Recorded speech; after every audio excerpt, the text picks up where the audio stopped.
ready to know. Not every story's written on a sleeve.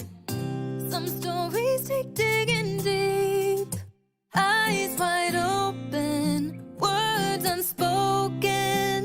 Where are you going, darling? Where have you been? Stories to tell, emotions we felt, good and the bad in the hands we've been dealt. I wanna know why, I wanna know why you're the way you are.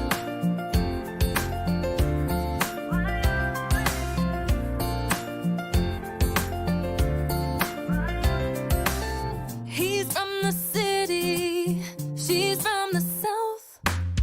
Two different chapters told miles out. Their back row living in his White House. So many stories that I need to know. Not every story's written on a sleeve. Some stories take digging deep. Eyes wide open, words unspoken. Where are you going, darling? Where have you been? Stories to tell, emotions we felt, good and the bad in the hands we've been dealt. I wanna know why, I wanna know why you're the way you are.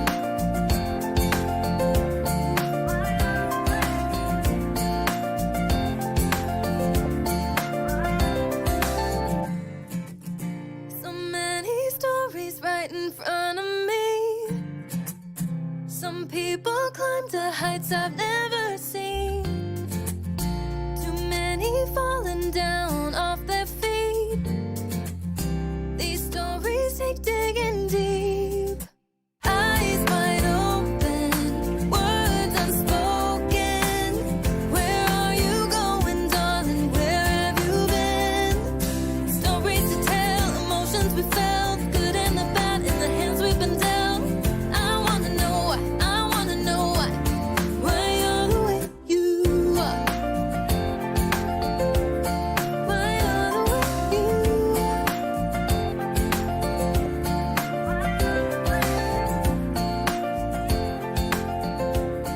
Why you're the way you are.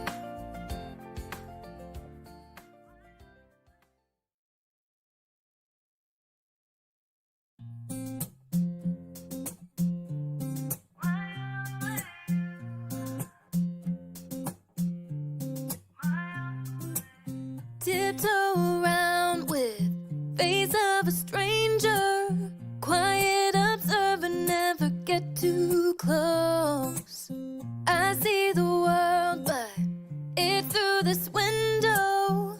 Another side to see, I'm ready to know. Not every story's written on a sleeve. Some stories take digging deep. Eyes wide open, words unspoken.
Ladies and gentlemen, welcome to Silverline Wednesday Night WHAM!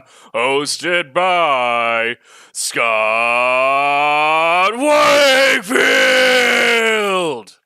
Hello, Internet. Hello, friends and family and adoring fans. We are Silverline, and it is Wednesday night. Tonight's topic, great supporting characters. We're going to talk about those. We're going to talk about bad supporting characters. We're going to probably talk about anything and everything like every Wednesday. But before we get started, I'm sure you've noticed our special guest, the man, the myth, the legend, Mr. Roland Mann. Hello, Roland. You look very festive. Ho, ho, ho! I am very festive because it's the Christmas season, and I'm excited to share with everybody something that we've been talking about here for just a short period of time, inspired by comments in some of our group chat from WABA. We decided to go ahead and put together some mystery boxes. So I'm going to tell you about the mystery boxes, what I'm going to do.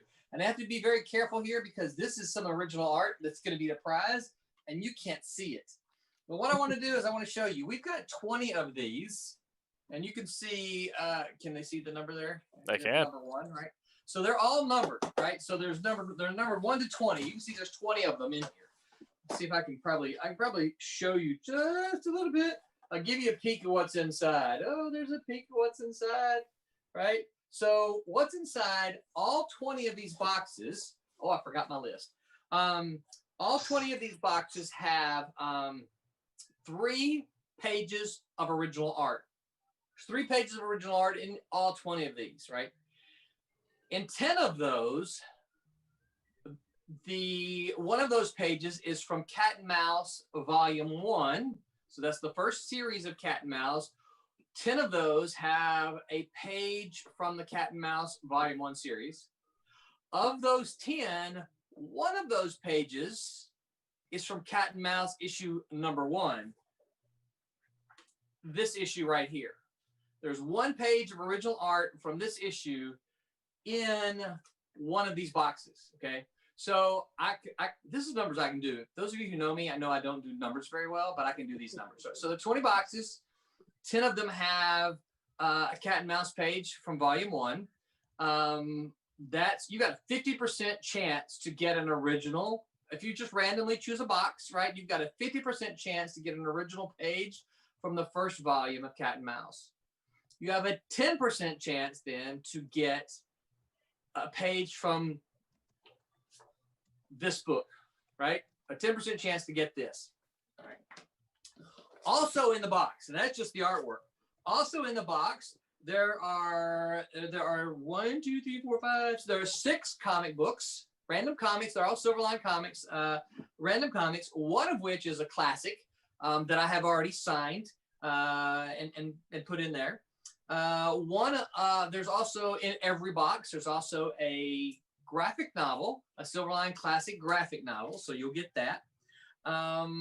There's a handful of fun stuff.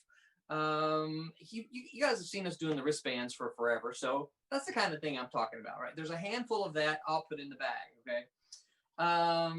There are 2 items in there that every box will get that are special. I'm not going to tell you what those are, but they're very special. Both of them, it's the first time Silverline has ever done before. So I'm very excited about those. One of them we don't have yet, so it's actually not in the box. That's partly why these boxes aren't closed, because I'm waiting for that item to be delivered to me. It is, where's my number here? It is still on the way, okay? So I already told you about that original art, but let me tell you. Here's another item that is a first only. This is the signature SilverlineComics signature series. I don't know if you can see this. There's a little space there for a slash of 20. There are only 20 of these, right? My printer can verify they only printed 20. I'm not even gonna get a copy, right? There's 20 of these, and we're gonna number them, not me, because my writing is sloppy. I'm probably gonna get my lovely wife and CEO of Silverline to put some numbers on here. Those numbers will correspond with the boxes. Okay, this is the only that, and the fact that there are numbers to help us keep everything straight. That's the only real reason the numbers are going to mean anything. So So for instance, this was box number 1. Should you bid on and get box number 1, you will get number 1 of 20 from the Silverline Signature Series. If 7 is your lucky number and that's what you want the Signature Series number 7, then you need to get box number 7 because that will have the things that I mentioned, but it will have the Signature Series number 7 of 20 inside that. And you can see we actually haven't done these yet, but that's what's going to happen with these. We're going to put the numbers on there, and then they're all going to go in the boxes with the comics. Okay, so they're all going to get that. Now, one random box will get this. I'm going to actually sign it. It comes as is, and you can see I'm getting my hands all over it, and I'm going to sign it. Probably going to sign it right there. I might sign it there. I don't really know. It depends on how I feel when I go to signing it, right? But I'm going to sign this, and one of these boxes randomly will get this in the box, okay? There's a Silverline t-shirt. You've seen us wearing those. One of these boxes will randomly get this put in there. So you've got a 10% chance you will randomly get this. Now, I'm just going to tease you with this. If you've been around comics a while, you know what this is. This is original art. I'm looking at some really cool pieces here, okay? There are 4 pages in my hands. Be very careful not to drop it and have it go live so you see it, okay? There are 4 pages in my hands, right? These are also not together, separately, individually. They're going to go randomly in the boxes, okay? So they don't stack. So I'm going to take one of these pages and I'll probably roll the dice and not look at the dice and have or either that or I'll just have the CEO take care of it. So I don't want to know where they're going to go. So I'll probably have those, but they're not going to stack. Meaning, so if the Silverline shirt happens to go in box number, I'm just picking random numbers, okay? If the Silverline shirt happens to go in box number 10, none of these will go in box number 10, okay? So this is a one only box. This is a one. The cat and mouse is a one only, and these 4 pages are also one only. So let me tell you what I've got. So one of these pages is an original piece of art by Stephen Butler. Stephen Butler, a longtime friend of Silverline, who is actually one of the founders. This is a page of his original art to a comic book that he did. That's going to randomly go in one of these boxes. Stephen, for those of you who don't know, and if you're a comic fan and you don't know Stephen, well then, are you really a comic fan? Stephen did Badger for First. He did, I'm running out of stuff he did Silver Sable, Long Run on Silver Sable at Marvel. A lot of people know him because he did Sonic the Hedgehog at Archie. He did that for probably 4 or 5 years, something like that. He told me recently that more people are asking him for Sonic commissions now than Sonic signatures than Silver Sable. Okay, so that's one page. Another page I'm looking at right here is a page of original art from Leonard Kirk. Leonard Kirk's been around for a long, long time. I actually met Leonard when he was doing Malibu work. Leonard did a whole bunch of stuff. He did a really long run on Star Trek. Star Trek Deep Space Nine, I think, for Malibu. He then went on to do long runs on different comics to DC, but most of the people know Leonard Kirk for doing Supergirl. So Leonard Kirk did Supergirl. This is an original page of artwork by Leonard Kirk. This page. I'm looking at this page. Just an original piece of artwork by Paul Pelletier. If you are a fan of comics, you know Paul Pelletier too. Paul's been at DC for most of his career. He did some stuff at Malibu as well. I'm sorry, he did stuff at Malibu. He did for Silverline. He did Demon's Tales. He also did X Mutants. I want to say he did the first 8, 9, 10 issues of X Mutants. I don't remember exactly how many. With our friend Hank Knauts as the writer. Paul then went on to do some Hulk at Marvel. But he did long runs on Aquaman. He did when the DC New 52 relaunched. I think he did what's the robotic guy from the Teen Titans? Cyborg. Help me out. Cyborg. Thank you. I kept wanting to say Robo something, but yeah, Cyborg. He did a long run on Cyborg. So Paul has been did I say Aquaman already? Yeah, so he did Aquaman. He did Flash. He did a whole bunch of stuff at DC. Most of his stuff has been at DC. This is an original page of art by Paul Pelletier. And then the last page that I have in my hands, This is an original. These are pencils. They're the original pencils for one cover to a Silverline comic book. So the pencils, original pencils, cover to a Silverline comic. These will be randomly placed in these boxes. Okay. So again, they don't stack. This, the T-shirt, and the cat and mouse comic book, they don't stack. Okay, one will go in there. So your chances are, what is that? There's 1, 2, 3, 4, 5, 6. You got a 60% chance of getting one of these items. And yeah, I'll probably put it in a bag, and after I sign it, I'll put it in a bag and maybe put a little backing board behind it too, if I'm feeling sweet. And I'm in the Christmas mood, so I'm probably feeling sweet. Gotta be real careful not to have you see these. So the signature books everybody gets, and then the artwork and the comics, the graphic novel, all that, and the fun stuff. You're gonna really like the fun stuff. Like I said, we're waiting for.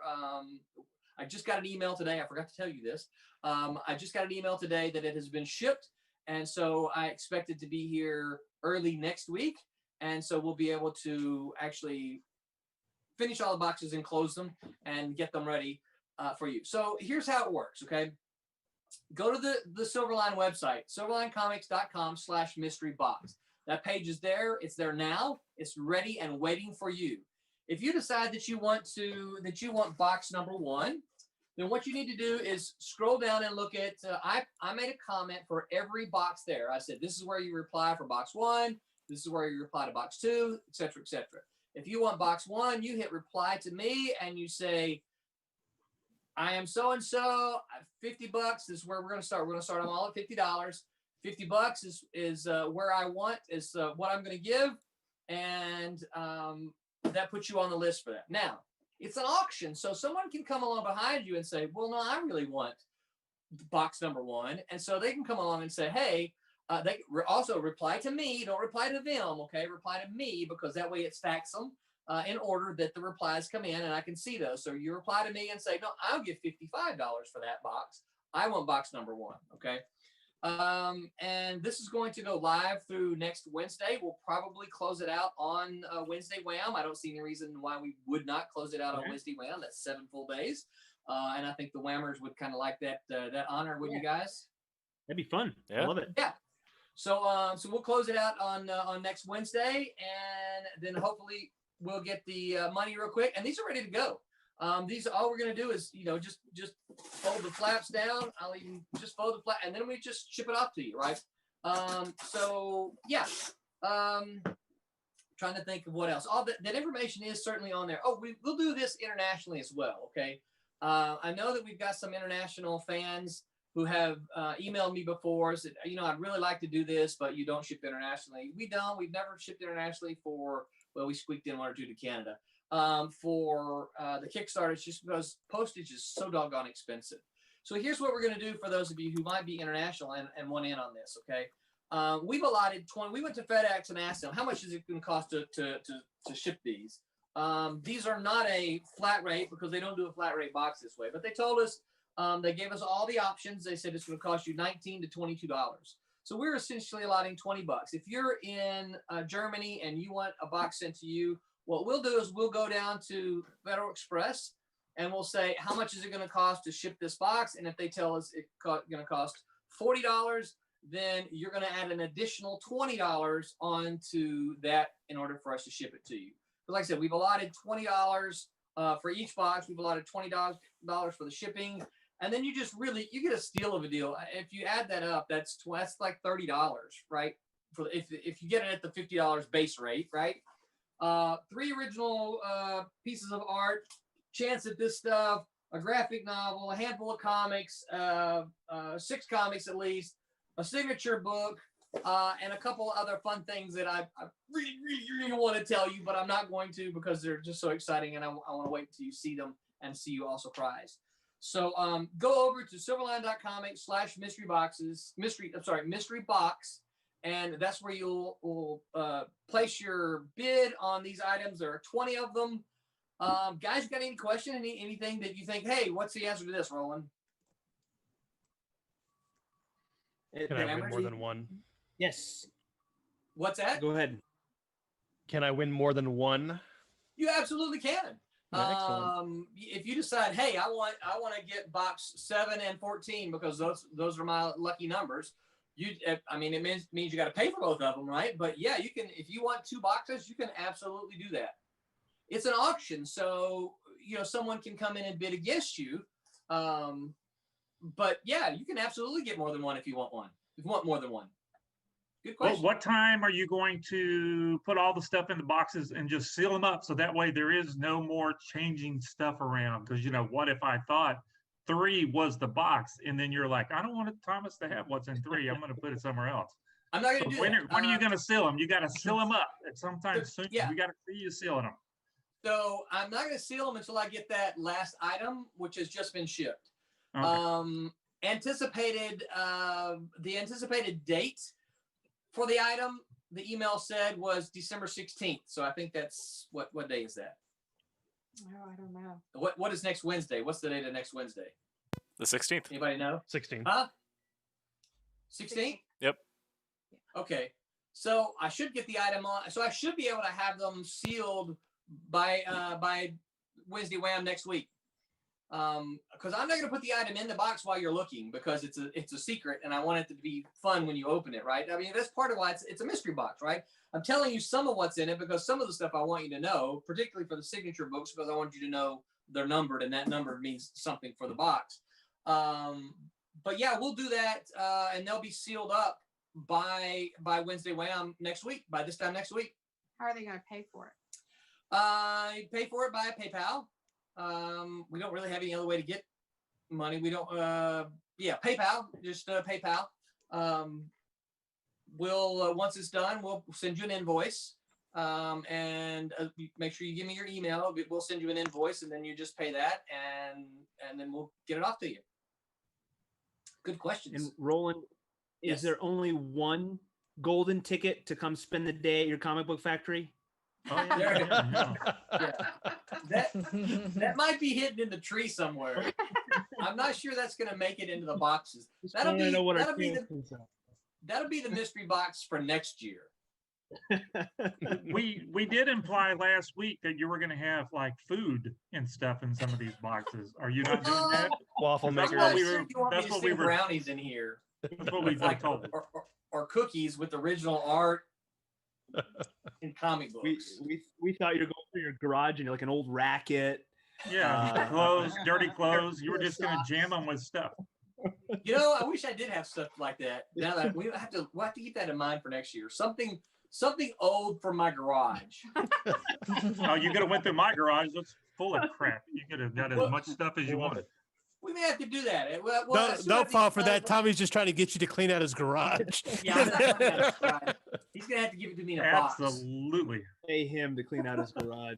That old one-armed G.I. Joe. Yeah, so you guys, this is assuming that 50 and no one bids against you, which I'm hoping they do, right? We hope that they, people bid against you and we get them up to $75 and $100 a box because we want to raise money to do more fun stuff, right? Going to conventions and all that kind of stuff. The things that you're going to see that are in the box when you get the box. But I mean, that's a sweet deal, $50 covers your postage, 3 pages of art, and then all that stuff we talked about. I'm not really sure where you can get that anywhere else. I mean, Christmas really has kind of come early. Like I said, it's awesome.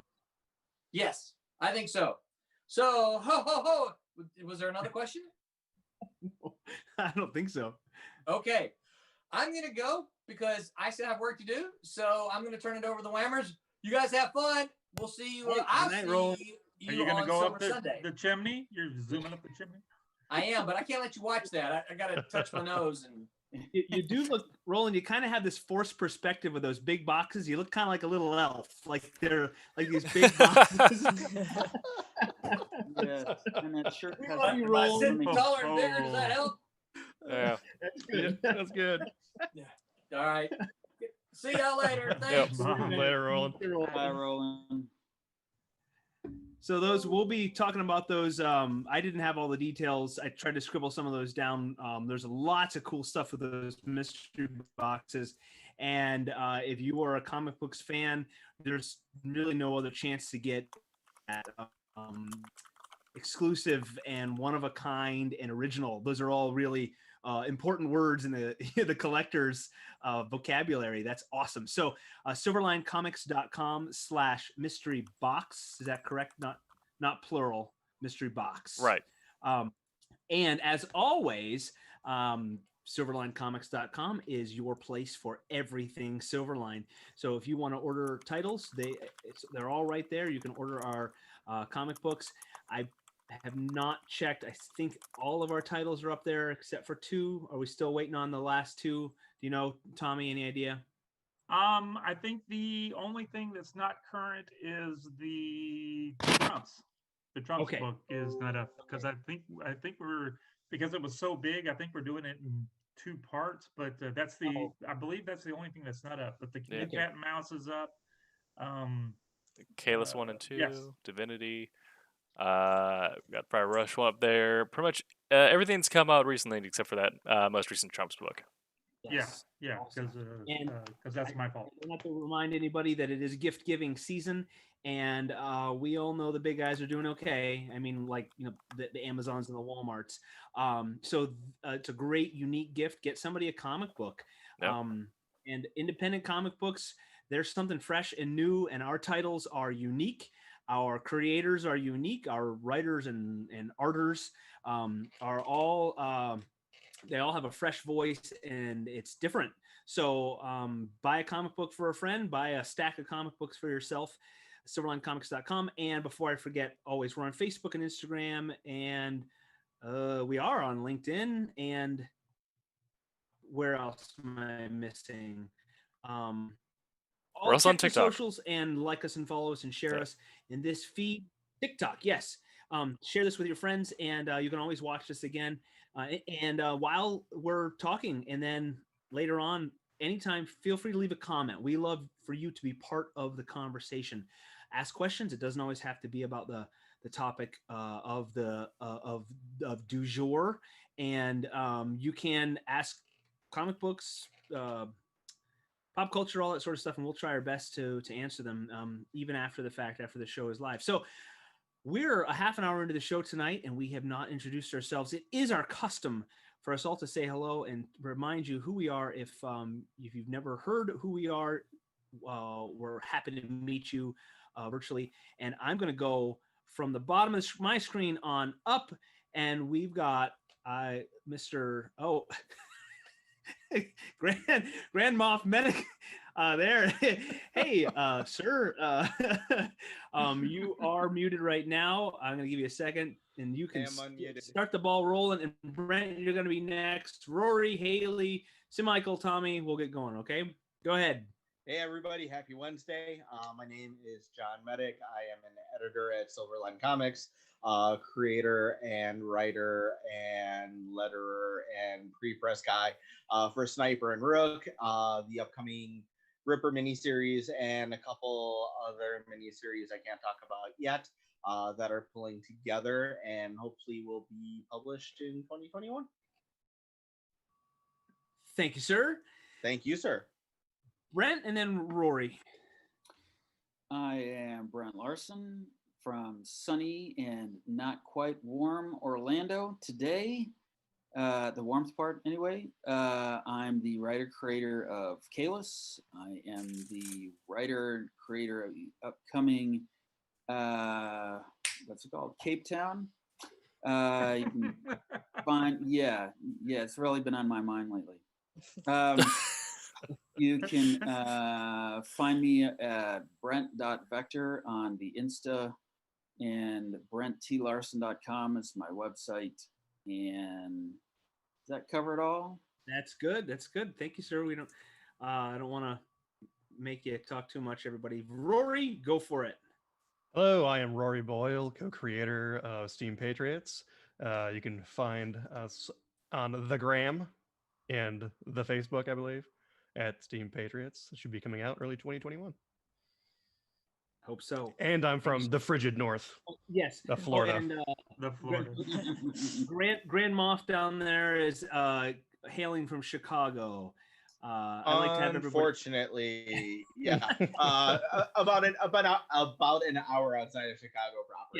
Yeah. I love to let everybody know where we're from, because we do we're pretty heavy on Florida in the South, which is it's okay. But I love for everybody to know where we are. Haley, and then see Michael. Go ahead, Haley. Okay, so I'm Haley Martin, and I am the artist on the upcoming comic Bear. And yeah, that's pretty much it. I'm from Florida also. And you have your own webcomic. I do, Go yeah. ahead. Yes, yeah. Heroic Shenanigans is what it's called.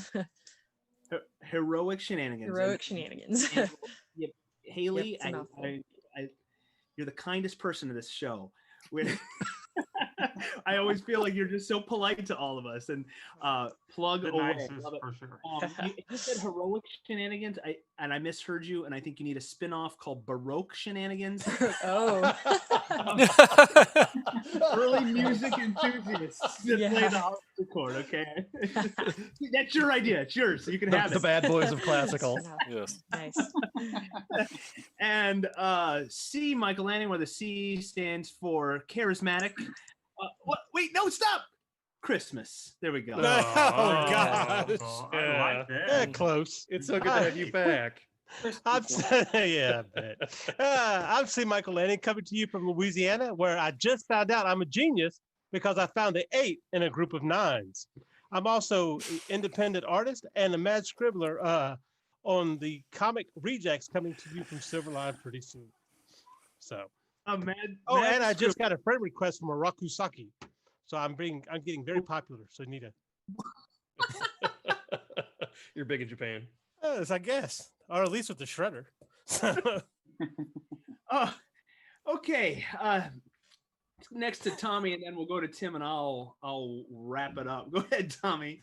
Thomas Florimonte. I'm also from Florida, from Central Florida. I'm in the Orlando area right now. I've been a comic creator since the early 90s. I've inked all kind of stuff for pretty much everybody. Marvel, Malibu, Chaos. I've done some DC Image stuff, just a bunch of stuff for everybody, and a lot of stuff for Roland and the Silverline crew, including some earlier Cat and Mouse stuff and the original Demon Tales books. Right now, we just got done inking, or me just got done inking the Trumps book, which was just crowdfunded, and now I am. We still have the second half of that to do, but right now I'm inking, and I always get it wrong. It's the Silverline team up featuring Champion and Miss Fury, and then I'm supposed to also ink the new Demon Tales once we get done with this stuff. And I also co-own Kablam Digital Printing, the #1 comic book printing company in the world. In the universe, as far as we know, right? In the universe. Somebody tell us that's wrong. And then I also do my own comic book stuff under the Inferno Studios stuff. I do a lot of kid kind of cutesy kind of fun books. That's what I like to draw. Cartoon stuff when I do my own stuff. You usually have a backdrop with your stuff on it, but I like the festive backdrop tonight. I know. I wanted y'all to see the tree, my wife's decoration. There's the tree. There's the tree. Is that like a artificial, like plug it in and it does all that craziness tree? Or Yep. is it okay? That's awesome. No, it's just magic. No, that's a real tree. It's like my usual virtual background that I stick back there. No, that's a real tree this time. That's cool. That's cool. How old does a tree have to be to grow lights? It grew its own pear. He quested for that tree. That's pretty incredible. They don't grow lights. You have to wait till they drop. No. Tim TK, go for it. Wake up, samurai. I am Tim TK. I am the associate editor here at Silverline and writer/creator of our other history-focused series, Wolf Hunter. Maybe next year, as far as I know. I think we're not certain yet. And I'm on all the social medias at Tim TK Writer. I am also on Twitch at AgroBacon, AGGRO Bacon, one word. Where for this Christmas season, I will let you follow me for free. Whoa. For the low price of $5 a month, you can also subscribe to me and help pay for my Del Taco burrito. Okay, and my name is Scott Wakefield, and I am co-writer and co-creator of Steam Patriots, as Rory said, an upcoming title from Silverline, and I help with publicity. And we always love to share the love with the other independents out there, because as we all grow, we grow together. And if you've got a show or a podcast or a blog or some sort of something, and you want to feature our creatives, we love to hop on other shows and talk about what we do, and then likewise talk about what you do. So shoot us a message if you want to chat. And you hear us all saying a title coming up, and this is the biggest problem we have right now. I think we have a wealth of titles and projects in the hopper, which is awesome. And because we have to be lean and mean right now, we have to just let them out as a process that works on our schedule. It's a lot of work to get these books out there. So just keep watching Silverline, and we're just going to keep making great stories, and hopefully they'll be in your hands and you will love them, and we'll just all be a big happy comic book family that's growing and improving as we go. So thank you for being here tonight. And I always say we'd be just talking to ourselves if you weren't out there. So thank you for joining us. If you missed it at the very beginning, I mentioned in passing our topic, and we always have a topic for our shows. We don't always stay on topic, but we try our best, and that really is my job to wrangle the craziness and keep us a little on topic. Tonight, I'm going to say the word topic again. Topic. And Topic. target. What do we? We're too close.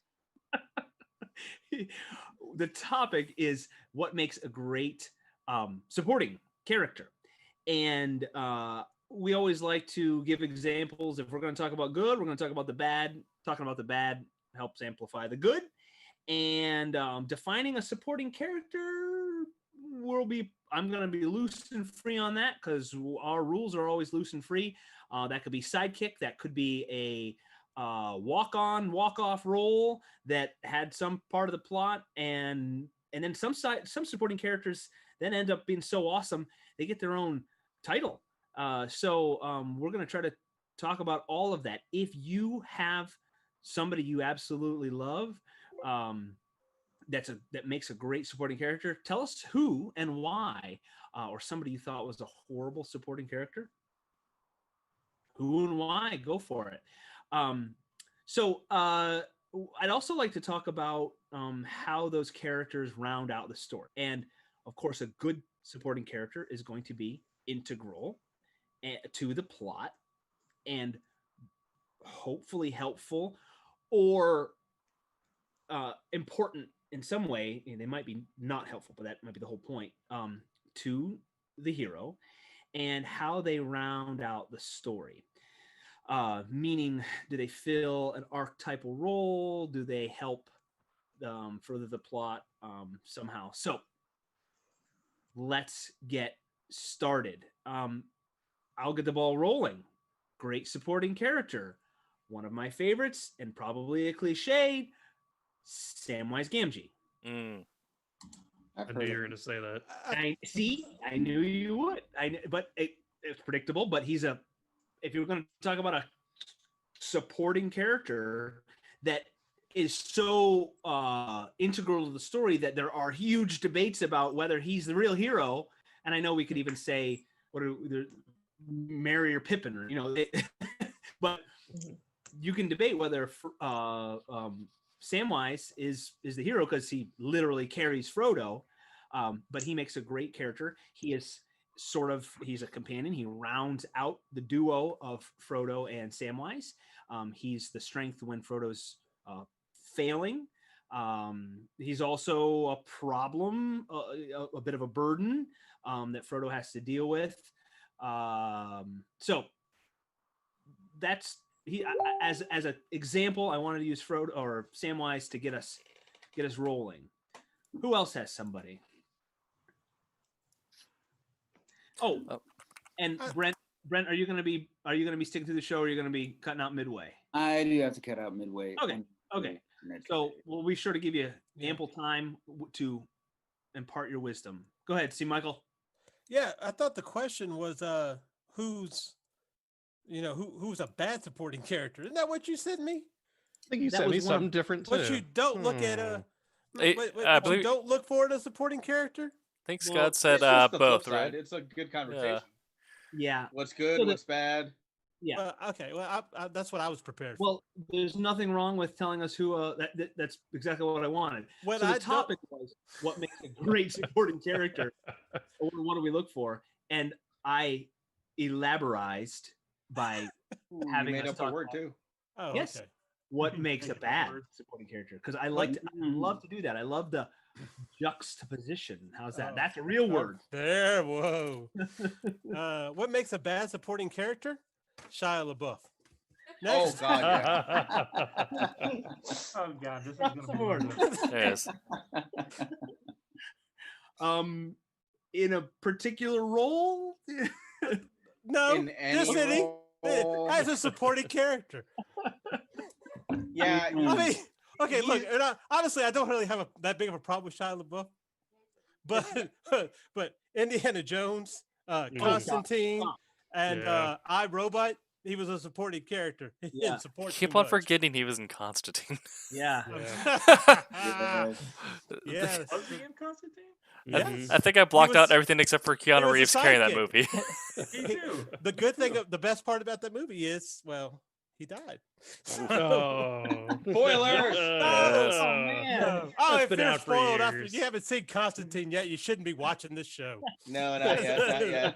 No, but you No. know what they should do is they should give Shia like a movie with like Nick Cage. Then I'd have two I was reasons. gonna to bring watch Who's it, worse? You know, Yeah. so it's like, all right, double feature. We'll watch it because of you and you. Although I heard that Shia has been doing some not as big titles anymore. So I heard he- that he he's- did a yeah. fan film. Yeah, he switched over did to a doing fan like film. indie film festival style films. Yeah, and actually, it was called Indie. Yes, it was a fan film Yep. that tried to pass itself off as an Indiana Jones film, something, like some but crystal thing. I'm like, oh oh my my god. gosh. Yeah, so Where you're yeah, going. whatever. I thought you were Yeah. talking about the peanut butter falcon, which is actually fantastic. Well, no, and see, Yeah. that's the thing. Okay, If yeah, he's that was actually good. a main character, I don't mind. What was it, like Eagle Eye and Yeah. things like that? Those are good. I think also, But as a supporting character, I guess Mm. he's just one of them guys that need to be in the limelight. I don't know. yeah. Well, I think he has the same issue that Nick Cage had, where if you give him a budget, then nothing. It's just something happens in the equation or it doesn't pan out. But like Nick Cage's last two movies, same as Shia LaBeouf. Like if you're the budget, then it's just him acting. Yeah. Well, he was the supporting character in the Transformer movies, wasn't he? I haven't Supporting watched and or main, those I don't- because, yeah. I don't know. Did they have a main character? And Did the they have second Yeah, two one. people I other think than it was him? called Noise. Yeah. You know the best Transformer movie yet outside of the cartoon from the '80s movie, which was the best. Like the first 5 minutes of the Bumblebee movie, because there were no humans. There was no. There were robots that looked like the ones we grew up with. Yes, and yeah. there that's was true. like a perfect sound wave who's like my favorite, and I was like, why can't they give us a movie like this? You know, and it's all human supporting characters. You know, that sucks. Yeah, I like the fact that they look like Transformers in that one. Yeah. Yes. Just give us, Yeah. just give us like, was it the Dinobot saga? But just Yeah, right. keep John Cena because it's John Cena. Get rid of everyone else. Just John Cena's there for some reason. What? He could stand in the corner and not speak. Sir, John Cena's gonna be peacekeeper, and he's bringing the helmet. We have to. This brings me to my next point. What's bad about what is bad in supporting characters? John Cena. You don't see me. No, I'm just messing. No, just- Kinda. he has too much commitment to. I can't. Someone's dog is dying. Heart. That's mine. He's coughing. I told him to stop smoking. Nobody does that anymore. They don't care. They don't care. So, But okay. Go ahead. Oh, and the one thing, a whiny character. Yes. Overall, I think that's Yeah. number one thing. That'll kill just- any TV show for me. Whine just constantly. And as much as we love, and see, Michael, I'm gonna totally agree with you on that. As much as most of us hold love for 80s cartoons, most of them had that incessant, stupid supporting character. Thundercats, Snarf, what the hell? Yes. Masters of the Universe, Orko. Orko looked cool, but shut up. Battle of the Planets, like the greatest anime of all time, based upon Gotcha Man. They had, well, he was Junpei in Gotcha Man, but Pee-wee when they called it G-Force. What was he called in Battle of the Planets? The one that he's like, and they said like he's basically an android, which he never was. Yeah, I'm not sure I heard that Again? right. How did He you goes, and then he's like, "Honey, I don't understand." It was like bad android talk. Oh my god, Kia. They called him Kia. Yes, so Bookmark that. We're gonna clip that. Can we clip that? Yeah, can someone watching on Twitch? Can you clip that, please? Somebody's got to do a Silverline rewind this year. So with like a lot of the cartoons in the 80s, as much as we loved them, they had a lot of bad supporting characters. With that, Scrappy Doo. Okay, I hated Scooby Doo to begin with, but like Scrappy, and then when Batman and Robin want to like Batmite on like one of the shows, it's like, are you kidding me? Batmite, oh my gosh. Yeah, it's like when they went with the cutesy stuff, it's just like, it's similarly Flintstones. Yes, with, I knew you were going to go there. The Great Kazoo. It's like, but he wasn't a whitey character. He was just a prat. Shark jumping the shark. It's like, oh my god, why? But yeah, so unfortunately, we did suffer through a lot of that with our 80s cartoons that we still hold so that dearly. Is true. Man, see, that needed a PowerPoint. Mm-hmm. That totally needed a PowerPoint. Well, since you asked, let me fire it up. No, Someone ready? That would be awesome. So we can't stand whiny. What about, so I was going to ask before we got off the actor thing, is it other than just bad acting, whiny, overacting? Yeah. Constantly a burden. Yes. Overconfidence. Overconfidence. That overconfidence that that character can't do it, but they're just gonna do it and get in the way. But that built all of Booster Gold. That made him the legend that he is today. Yeah, but see now he's Maine, so yeah, that's and that pulled him into Maine is just the fact. Well, I mean, if you do it right, because there has to be a point to it. Because you have those incessantly whiny characters, but then if you have someone like a Mary or Pepin who are whiny, but there's a point to their story, is they show the emotional journey unfold with their whininess slowly turning into. Well, they were whiny, but they had a comedic aspect of them. There's constantly being whiny. Exactly. There's snarf. They delivered it well. You could tell there was a point in why they made them whiny. It wasn't just we need a character to whine here. It was like they're whining there because X has changed and they're not used to that yet. Yeah, exactly. Yeah, they were hobbits. So I mean, they don't do this kind of thing. What about 11 C's? Luke Skywalker is pretty much introduced as a whiner. Yeah. He redeems himself. Spoiler, if you haven't seen what's it called? Star Wars, I think. Yeah. A small film from the late 60s. You haven't seen Star Wars, stop now and go watch it. Come on, we're gonna spoil it. Let's just spoil it. He never made it to Tashi Station to get the power converters. And he whined about it, and he never got it. And that's what his Uncle Ed said when what was it? Biggs and Tank left, but Luke actually suffered a stroke in the desert heat, and the rest of the story is just him dying from heat. Yes, that was the last thing that he said right before he disappeared at the end of Last Jedi. Yeah. I could have had the power converter. All I needed was a moisture farm, just one moisture farm. We've had this discussion, right, about those little signs. They're not across the board, but of somebody you're not going to get along with, right? You know, like Mhm. right off the bat. And I try not to do that because I'm wrong, but we all have those things that like that person. I don't think we're going to be besties, but people who have not seen any Star Wars. Now I'm not a diehard fanboy of Star Wars, but for me it's a measure. Like if someone says, "Oh, I've never seen Star Wars," I think, well, if we're in America or really like most of the developed world, I'm like, how? What is something's- wrong with you? Be careful, Scott, because it's a generational thing. The team I work with has had interns who never saw a Star Wars movie, but they watch YouTube incessantly. Yeah. Or they never saw the original trilogy, but they saw the prequel trilogy and loved it. And they like, Oh. we've talked about that before. Yeah, it is. That's And then everybody now, has been their Star experiencing a Wars. renaissance. yeah, and then you have So- the weird younger millennials love the prequels, and then you have younger Gen Z who now love the sequel trilogy because it's just their first exposure to the Yeah. storytelling.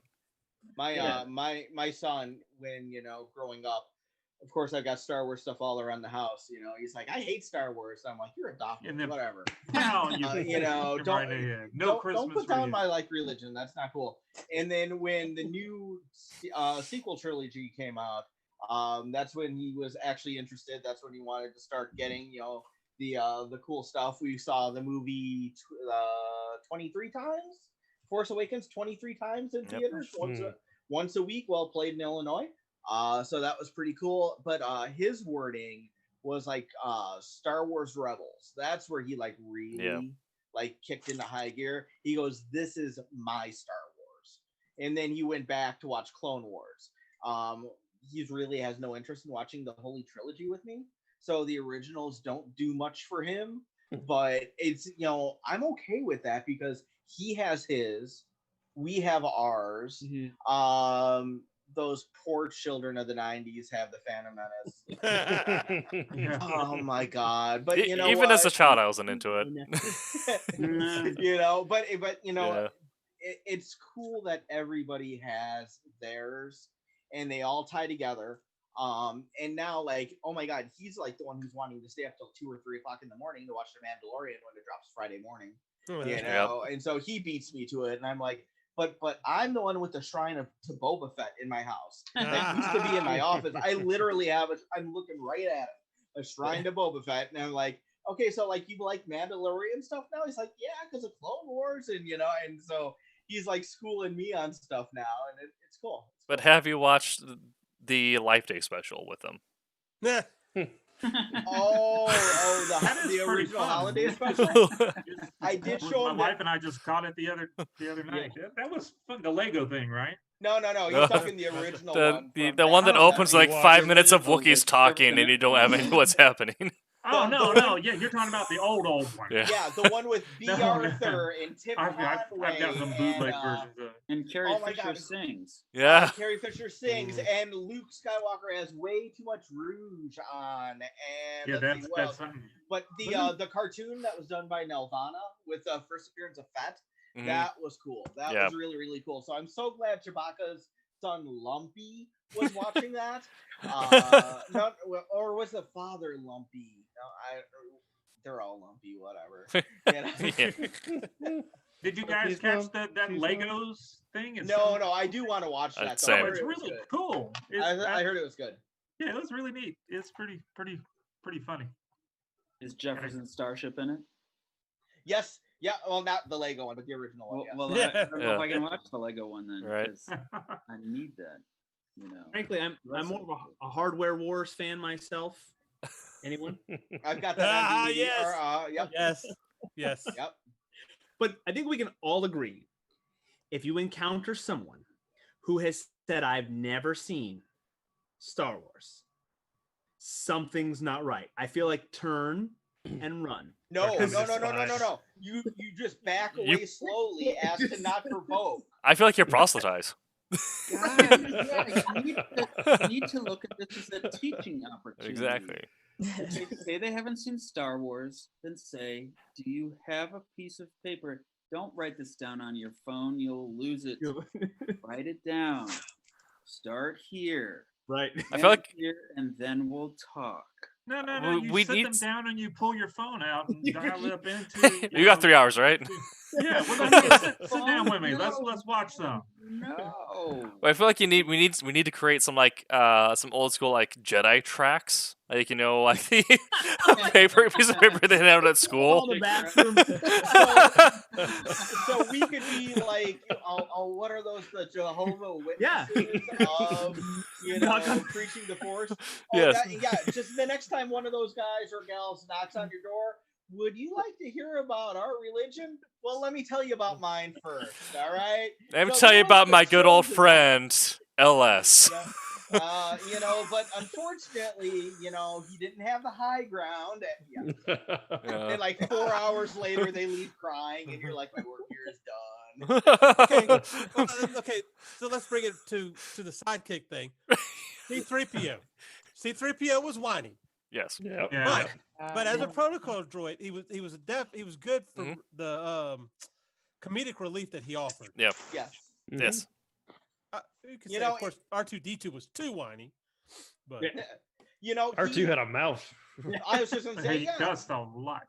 He was the most bleeped out character to ever be in a movie. It's like every oh no, my ears. Those astromechs, I swear to God, see, Michael, going back to talking about 3PO, I'm gonna, if you don't mind, Scott, I'm gonna kind of tie it back to the topic. One of the things that when it comes to supporting characters that I like supporting characters that are interesting in their own way and could serve to have stories of their own, but they don't all necessarily have to be ones to have like their own franchises. Like, an independent 3PO story could be awesome, but you wouldn't want like a very slow. A sequel trilogy on 3PO. But even, if you think about it though, but they had droids. Look, sir, droids. But even with 3PO, this was really cool. He had a very notable arc of progression. He actually grew heroic from the first movie when Luke was like, of the rebellion, against the Empire. And he's like, I'm sorry, sir, I'm not very good at telling stories. Not to make them interesting anyway, right? So he's saying he tells boring stories, but by Return of the Jedi, he's hanging out on the Force Moon of Endor. He's talking to the Ewoks, who are all captivated. He's like, and then Luke Skywalker, and then like the Ewoks, they're just like going crazy because they're like so enthralled with 3PO storytelling. So just even little things like that you could do with not the major characters, that's cool. I like to see growth and character development even in the complementary characters. He even was a pretty kind of a hero in the last movie. Yeah, Remember when he's he gave up all of his memories and stuff just to But of course he or got whatever happened in that last movie. Whatever happened in that last movie. Yeah. It had Daisy Ridley. That's all I needed. I was good. He also a good example of a supporting character because he's there for a very specific reason, not just to a scene, but to the entire story. Because a good way to look at it would be, what if R2-D2 could actually speak? You wouldn't need 3PO, but then R2 would be completely different, and it would literally mess up the story as it was conceived, and they would have had to throw in other things. So 3PO had an interesting personality, but he was there for a very specific purpose. I think that is, when I think of my favorite supporting characters, I think of basically any show Joss Whedon has ever done. Did supporting characters better than anybody I've ever seen. And part of the reason was because they each had their own very distinct personality, but you never questioned why they were there. and they changed, they grew over the course of each season. So they were never the same as when they started out. And I loved that. But it's funny, when I think of supporting characters I hated Wesley Crusher in the first season of Star Oh God. But Everybody. he's great on like Big Bang Theory. But Yeah. he I got love the better. self-deprecating humor. Well, yeah, I appreciate that about him. But Yeah. even back then, Yeah. I mean, I didn't have to have it explained to me. He had no reason to be there. Mhm. And Yeah, it drove me no. crazy. He was so smart. He kept saving the Enterprise that I stopped thinking, "Why are you there?" and started wondering, "Why is anybody else there?" Yeah. How old dumb to were run a you? How old were you when TNG came out, Brent? I was, oh gosh, I was high school. senior- Okay, so about the same as me. I think he was put in to attract like the younger demo, so that's oftentimes where we, as a little bit older, because Brent, can I ask what year were you born? 71. Okay, I was 73. Please So don't we were. use that when hacking my private. Yeah. And what's your pet's name? And What you in the and last four of digits? social. Yeah. social. So yeah, okay. So I was born in 73. Mother's so, maiden name, please. We're very, very close. Oh, there was no mother. I was just brought down from the start. No, but yeah, kind of like Anakin, only better. A high No, but midichlorian count. anyway, Brent, going back to what I was saying. Sorry, digress. Yeah, I think a lot of times that's what happens. They bring in the younger characters to appeal to a different demographic that may rub us the wrong way. But if somebody was 10, 12, they might have gone, ooh, I want to be like him. Oh, look, he's so smart. I was just like, dang, your mom's hot. Gates McFadden, very attractive. Deanna Troy, also very attractive, but I think I like Dr. Crusher better. I can speak to that though, because I was 9 or 10 when that came out, and I Oh, couldn't okay. stand Will Crusher then either. You know. Okay, cool. Yeah, no, I was watching that. I was like, no, who is this kid? I'd much rather be like Riker. Like Right. Riker slides with the ladies, and Riker. also he knows how to kill a man. No, A second kid season doesn't Riker actually. with the beard. Yeah. It's a great example of what happens when an element is put into a story that's not story driven, but is driven by something else. Because you're probably right, John. It was Yeah, some he probably. exec who was like, "We need to get the kids involved in the Star Trek," Yeah, and they shoved some guy in there, and all the kids are going, "This guy's an idiot. Why wouldn't I want to be like Riker?" Well, that's But Sorry. I was gonna say, and then I liked it when they actually gave him the Academy arc, where like he's actually going to school and like he's doing a purpose for the greater whatever Right. here. Yep, And and then they took. Oh, sorry. oh no, go ahead. I thought you were done. I'm sorry. Go finish. Oh, Sorry. no, I lost it now. But it's he has his own struggles and goals at that point. That being a kid at that point, you can relate to your own trek through school or whatever at the same time, minus interstellar combat.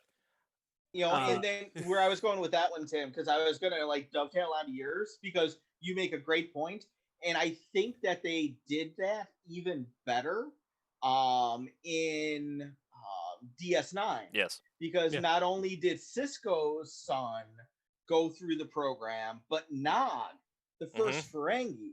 Yeah. So it's like the Ferengi really had a whole problem going through, which was also then kind of parallel, if you think about it, with Worf, who was the first Klingon on a Starship Enterprise, or on a Federation starship. So yeah, I think you're definitely right on that. He started having a good arc later on. And and that happens in the first season. Up to that point, the kids don't get as much screen time as their parents, who are dealing with this Cold War that's starting to thaw a little bit. And but once the school starts and Keiko starts having her own arc, the kids get more screen time because now they all serve a purpose for the story. They're not just there to throw away a line. Right. And it should be worth noting that DS9 was a completely different scenario than TNG. TNG was a starship. Yep. It was a ship that traveled. It was about the crew that made up the command crew of the ship. Why would you need a kid there? A kid has no place there. Whose child is on the bridge? Space station, and all the different people that interact with that, you need kids because kids have a completely different perspective on what's going on. That's different from adults. You have all kinds of different stories that you can tell through the eyes of a kid on a space station. It makes sense. Not on a command deck of a... Yeah. Well, I think they also fell into kind of a pitfall of writing teenagers is the fact that you have an adult writing a kid. So you're writing from from adult's perspective of a kid. And yeah, he could be a kid, right? But a kid doesn't see themselves that way. Right. Yep. If you're going to convey to children or to teenagers especially, you kind of have to write above that level. So that's not just about their understanding how they perceive themselves as being. Yep. Trust me, I remember when I was 16 years old, I thought I was smarter than I was. Now I know that I'm not. Oh, you are. You are. Oh, yeah. Usually, though, a kid, the introduction of a kid is usually the beginning of the end of a show. Yeah. When they bring a kid on, that's the dying breaths of usually a sitcom. So are you talking Cousin Oliver? I don't do it. Okay, cousin. I've been waiting for this. Okay, so Cousin Oliver ruined Brady Bunch. Yeah. I was thinking about this one earlier today too. So Battlestar Galactica, right? So my email address was Cylon. My license plate is Cylon. Cylon is part of my DNA. Galactica 1980, that POS. Oh my God. And that one, they had like this space child who like freaking Lauren Green, who was like 100 freaking years old, is listening to this like 12-year-old little brat with a bowl haircut. I'm like, are you kidding me? And then they did something even stupider with Mork and Mindy. Because if you remember, God, Jonathan Winters. yes. So not only did they have to talk to like his great leader, who was a friggin' child, because Mork's people, if you remember, they aged backwards. Then they jumped the shark because they gave Mork and Mindy a kid who was some old dude because they aged backwards. So not only did they introduce a kid, they introduced an older guy acting like a stupid kid. I'm like, oh my God. Okay, where else do we want to go with this one then? Seven from Married with Children. Oh my God. But at least they finally got rid of him and they never talked about him again. Yes, they did. He was on the milk carton. That is right. They set the milk carton down. You saw it. Yes. Have you seen me with Seven's face? Yes, so they you're did right. touch on it. Yeah. Oh my God. Cosby Show, right? Cosby. Oh Cosby. yeah. Growing Pains, right? Leo. Yep. No, they brought in two for Growing Pains because you got to remember Chrissy. Yes. Yep. Oh my God, I forgot about her on purpose. Yeah. What was the other one? Oh, Happy Days. They just started swapping people the heck out. Fresh Prince of Bel-Air. Didn't they bring a kid in? There was a little. Wasn't there? There was a kid. Wait, there was the youngest cousin. Strokes. No, there was a kid, Nikki. Was there? You're right. Oh, I don't remember that. She was pregnant. In fact, that's when they lost the first mother and got the second mother came in. Nikki. He was the younger son. Different Strokes. They brought in the little redheaded kid, because every time the young cute kid of the show got too old, they brought in a new young cute kid who wasn't cute. So yeah, you had the little redheaded kid that, of course, gingers have no souls. So it's like, there goes that show. Oh my God, yeah. You know what else? Xanax, please. I gotta go. All right. Oh my God. So, I'll see you guys next week. Well, you need to give us a mic drop, something. One good thing to keep us going. Yeah.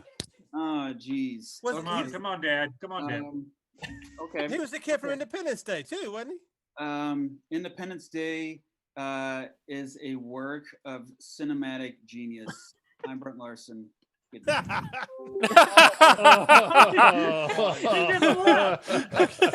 That's perfect. You can't just drop that bomb in the middle of a room and walk out. Independence Day had me livid in the theater. It was horrible. It was Independence Day. I remember What year did that come out? I was 85, 86. No, No, 96. not five. 95, 96. 95. 90, Yeah. okay. So I was a teenager, and I remember that movie just blew my mind. Looking back though, I've watched it again, and I'm like, it Yeah. does not stand the this- test of time. Nope. I fell asleep while watching it. Yeah. The thing that lost me on that, the beginning of it was great. Okay, it was fun, it was good, it was well acted, but I was teaching technology at the time. All right, so at that point, You mean it we wasn't had- realistic? Is oh it- my god, you know, so like at that point, you couldn't get a PC and an Apple to communicate on the same network very well. No, You know, your you data, try to get for two sure. different computers to talk to a printer, ain't gonna happen. But you know what? That dude, I think he could write a program that's gonna be a virus in an alien language that we never saw it before. And so now we're gonna go ahead and write this virus in this thing, you know. Thank God the alien technology Look. was IBM PC compatible. You've Otherwise, got the we guy. would've been You got the screwed. guy who turned himself into a fly. I think it's believable. No, It was written in Linux. No, It was a Linux operating Goldblum. system on the spaceship. Yeah. Of course it worked. We didn't even Come on, have what's your Linux back problem, then. That John? makes You sense. know, TCP. We can all write in TCP/IP Python. wasn't Come on. commonly used on networks even Right. yet. It was mostly IPX, SPX. I'm like, oh my god! So they're gonna write a virus, upload it to the system. And, yeah, when they went down that path, I'm just like, I'm done. I'm done. it wasn't that Randy Quaid saved the day. Randy Quaid was Randy Quaid awesome. did it great. Yeah. Randy Quaid was love the best part. Randy And then he went Quaid. Yeah. crazy. Oh no, he was already crazy. Now, there's a good supporting character right there. Yeah. Believe it or not. That's Yeah. what you said. Yeah, yeah, You yeah. had somebody at the beginning. It's kind of like a Shakespearean comedy. He's a mess. This Yep. just a total mess. And by the end of it, you know, he's pulled it all together. and pretty much Self-sacrifice, changed yeah. the world. Yeah. Yeah. So yeah, you know, there's something good came out of that movie. Good. Randy Quaid. Well, Well, that character. Before I forget, ding ding ding! It's it's time for trivia. You know how we always have the trivia on our show, Oh, right? yeah. Everybody know? Sure. Oh, when did that happen? Wait, Was that like the Always. Jedi mind trick? There's always trivia. Oh yeah, Always. that's right. That's right. I won You last week. remember the That's right. I trivia. remember. I remember. Name the character. Joe. Wait, name the character that is Robert. played by the same actor as Wesley Crusher's roommate. What? As Wesley. What? Say that again? Roommate. Starfleet Yeah. Academy. I won't interrupt this time. You say it We- all the way. Wesley Crusher, and they do they light the plasma or whatever, and the maneuver. They get in trouble because they light Oh, the. that's right. When he went to the academy, kind of thing. When he was Yeah. gone there for a little while. Wesley's roommate. It is not the same character, but it is the same actor. That actor plays another Star Trek main character. Well, all the Star Trek people They- were in multiple shows. I can't tell you the actor's name because I can't remember. But he is If there Tom was Paris just a thing in that you Voyager. could look at. Oh, wait, what? The Oh yeah. Tom Paris is Wesley's roommate. Yeah. No And he's the- way. He's the one I think he's the one that tells him to lie. He's the problem. Like, I think he's the Oh my one. God. Yeah. Yeah. Tom Paris was my favorite one on Voyager. Yeah, he was I liked him. Most of the Voyager crew I did not like. But I liked So- Tom. So the actor was the same, but not the character. Correct. Oh, Yeah. okay. And I think even the guy that plays Tuvok is in Star Trek 6. yeah. Yes. Yeah. Without Without makeup. He's not. Yeah, he's not a Vulcan. Not a fucking. Yeah, He's a just a dude. regular dude. Yeah. So, anyways, there we ding ding ding. Okay, trivia hour is over. Yeah. Back That to was our a quick hour. I think trivia hour might be to see what Scott knows. regular. Who's watching Or Discovery? Anybody watching Discovery? I just Not picked yet. up the discs. I haven't watched it Oh, yet. Oh, it's pretty good. I have been Like it. enjoying. So I was going to go there with I know he's going to be a main character, and he was a main character for a little while, but Discovery's Captain Pike. I know. I yes. love him. It's going to be I good. heard He, he did a he great turned out to job. be a breakout character, didn't he? Yes. That- Well, he that was the guy. main character. Well, I mean, Well, yeah. I mean, he but was the they- first Star Trek. Come on. But, Well, he no, was in it forever. That's right. Maybe why did we have to take so long Why to get did him we back get in rid the of? show? What is, his best role was beep, beep, beep. Why are you cussing? That was my Captain Pike impersonation. That was insensitive, and I am reporting you. I am going to dox you. And We probably just got kicked off of YouTube. oh my! Never think about running for office now. It Okay, ain't gonna happen. That's forever. I did a Captain Pike impersonation. I always thought, okay, in the 22nd, 22nd century, Captain Pike, 23rd century. In the future, I only go by star dates. That's the best they can come up with. And I mean, like right now we have machines that can talk for us and all that. And he has a wheelchair with 1 beep and 2 beeps. he didn't even have Stephen Hawking level stuff. Exactly. Yeah, right. Exactly. Wesley wasn't born yet to make the Right, device right. that he needed. Yeah. So in Discovery's Captain Pike, Yeah. I would put him as a supporting character. He does become in charge, but he is not the lead. Right. He is the actor. Anson Mount. The way they write his whole character is fantastic. And yes, he deserves a show. And I know they were just given, giving lip service to the fanboys to bring the Enterprise in for a while to kind of give Discovery a shot in the arm. I mean, it's real heavy on Enterprise for a little while. Spoiler, sorry. What?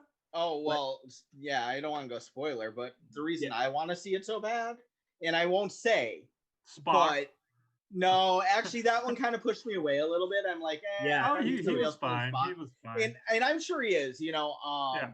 But It was weird. where I hear somebody came from and where I hear they went goes back to my favorite original series episode ever. Yes. Whisper And- it real quiet so I can hear. So I know what you're saying. Somebody mentioned Spock, right? Yeah. He'd look good with a goatee, wouldn't he? Which is Don't know what also you're talking I think one of the worst Enterprise episodes. So that the Enterprise one. But I the hated intro, that one. but the intro to that, how they totally redid the intro Yeah. to make it match that. Yep. Oh my God, that was brilliant. Am I the only one out of all of us that like Enterprise? I like No, I liked Enterprise. Yeah. I I liked like Scott Enterprise. Bakula. I thought they did a nice Yeah. job. But It- that that- episode, one episode. it's like it's the second to last episode. I mean, and it it's- wasn't that great, but I still. No, It's I like didn't have any problem with it. I don't know. I appreciated the. I like the idea of it coming together. I Yeah, just I like just the. didn't I, catch my attention. I like the take they kind of did on a little differently. I wish they had a better way to set it all up. But Star Trek traditionally has always been a science or discovery ship, or Deep Space Nine. They kind of got a little more militaristic, and it was just essentially a guard port. But they deal with Enterprise that they were science and discovery, but they built Enterprise like a gunship. And then we got into the whole weird transdimensional war thing, which I kind of dug. But I want to see something more about the military arm of Starfleet. Like what are the Marines and the guys on gunships doing when zones turn hot? Like I want that. That got me interested in what that would look like in the Star Trek universe. Would be what would this look like if they Band of Brothers to it? I think they try to stay away from that though because of its intent on having that peaceful. Exactly, they do. But it would yeah. be very interesting to see actually. I think just purely from it's the theming and the moral of Star Trek at large, but just for the sake of storytelling, that's when I got interested into the fact that they actually had grunts on this ship and they had a proper regimented security force. Aaron Humphreys on YouTube says his favorite supporting character is Hudson from Aliens. That is a good pick. Oh, yes. Yeah. Played by. I can see him, but I can't remember the name.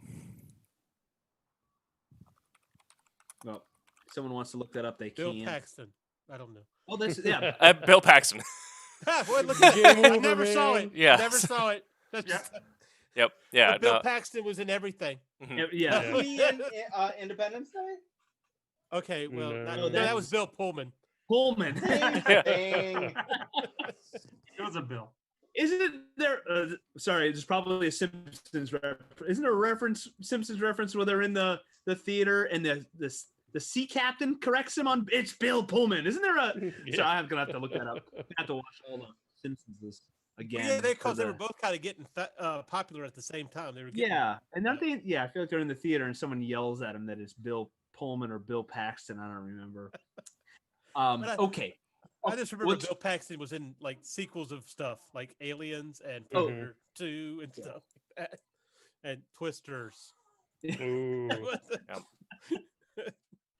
Oh, okay. Let's come back. Whew. First of all, did we lose John? Okay, Rory, Oh. Haley, Yes. are we I talking? just killed video for a second. I need to grab a pop. Gotta I'll be be right back. polite. What do you look for? What supporting character? If we can be comic books, it can be movies, it can be literature. What do you I like? had a thought Yeah. while you were talking about like the bringing kids into shows thing. Like, Yeah. I don't know if it's gonna be kind of a tangent, but it reminded me of something like I was reading a Teen Titans comic, and like there was like an intro to it where the writer was talking about like how when they first introduced like Robin and other like sidekick characters, it was supposed to like bring in the kids, and he was a kid, but he like hated it because he's like, well, I'm not all like super powered and athletic like them, but I could feel like I could like grow up to be like, not realistically, but he was like, I like Batman more because I feel like, oh well, I could like grow up to be him, but if I'm like Yeah. Robin's age right now, I'm not as Mhm. athletic as he is, so it makes Right. me feel that. So I was like, that was kind of an interesting thought. So then Yeah. he was saying like when he went on to write these characters, like he wanted to do it differently and make them seem more like human. I get like more like actual teenagers rather than like something kind of unattainable. I don't know. That reminded me of that. I thought that was kind of an interesting perspective. I want to know how many kids took up gymnastics or something like that because of Robin or Dick Grayson. Like, Yeah. yeah, Right. because I know How many ran away to join the circus? Yeah, yeah. As I know, when was it Warhorse? That book dropped. A lot of kids got into equestrian. Equestrian? Yeah, Horsey Dressage. riding. yeah, dressage, specifically dressage. But I read something that sales of chessboards is through the roof because Oh, of yeah. Queen's Gambit, yeah. Yeah. Hmm. It's a good show. I'm Yeah. like 3 episodes in. I've enjoyed it. Have they But- been tracking sales about 3D chessboards? But Sorry, had to take it back to track. It's Yeah. all good. All right. Okay. But speaking of supporting characters from the Holmes universe, I feel like another good archetype for a supporting character is to have the character's conscience, Yeah. which you see that a lot in Watson, where Holmes is like, all right, I got to lead him and pursue it through going through as many people as I need to, and Watson's like, how about we don't? yeah. How about you don't get addicted to heroin? Yeah. That's a fine line to walk when you have that supporting character who is either the conscience or sort of like a narrator. Mhm. It works for some stuff, but that cheesy they're the exposition and they have to tell what's it called, the info dump, or The info dump, yeah. The new guys there, and they go, well, the warp core can break down at any moment. You got to watch that valve, and then because later on, Right. that's going to be the Time outbreaks. Oh. So yeah, that's Watson's a good character. It works, but sometimes that supporting character is just. You know what's really cool about Watson is the way Sir Arthur Conan Doyle wrote him was so that he didn't have to write from Sherlock's perspective. Right. Yeah. So Yeah. that was a really good usage of Very clever. supporting characters to kind of have that to look into that world of Sherlock and have no idea what he's doing. Yeah. Right. Right. Yeah. Right. You're just It's back to Tony Stark built it in the cave. You know? exactly. Yeah, yeah. Want to explain it? Exactly. What's going on there, Snuggie? That's fantastic. I'm trying to find a good Star background. It's not working. You're just I'm trying to trying. become psychedelic slug or something. Oh, maybe if I tell you I don't have a green screen. Oh well. So other characters. So we got like Lois Lane. She was always. That's the problem when they don't write them well. We talked about really well, like Joss Whedon's supporting character, and I think of course things have gotten better with storytelling, in that aspect, less two dimensional. But Lois Lane was always her only reason was to get in trouble, or to undo Superman's efforts because of her. She's just bumbling and then gets caught and gets in trouble. Same with Jimmy. This comes from being a huge X-Men nerd, but I honestly think that one of the best love relationships shown in comics is actually Cyclops and Emma Frost. Kitty. Oh. Not Jean Grey, because Jean Grey she had some weird moments and then she turned psychotic, and there was some problematic issues with her writing at the time. But Emma Frost is a completely dynamic character with her own motivation or own goals there, but they just line up in such a way where Cyclops and Emma both have the idea of what they think is best for the mutant nation, and that causes them to develop a strong relationship over that. But they never agree 100% of the time. There's always something where either one's tugging at the other to be a little more humane, or they just have different ideals of what structure would look like for this amorphous ideal that they both share. Well, she sure did take it to extremes with Death of X. Yeah. God. Yeah. There's some moments where I love you, Scott. I'm going to make you the enemy. Yeah. It's like... There's some different moments where they're like, where the writer's like, okay, we need characters to kill each other because it's a comic book. Yeah. But but as far as like, they never really serve just to be each other's love interest the entire time. Their love interest is certainly part of the story, but it's not their entire motivation. I agree. Thank you, Christmas Michael.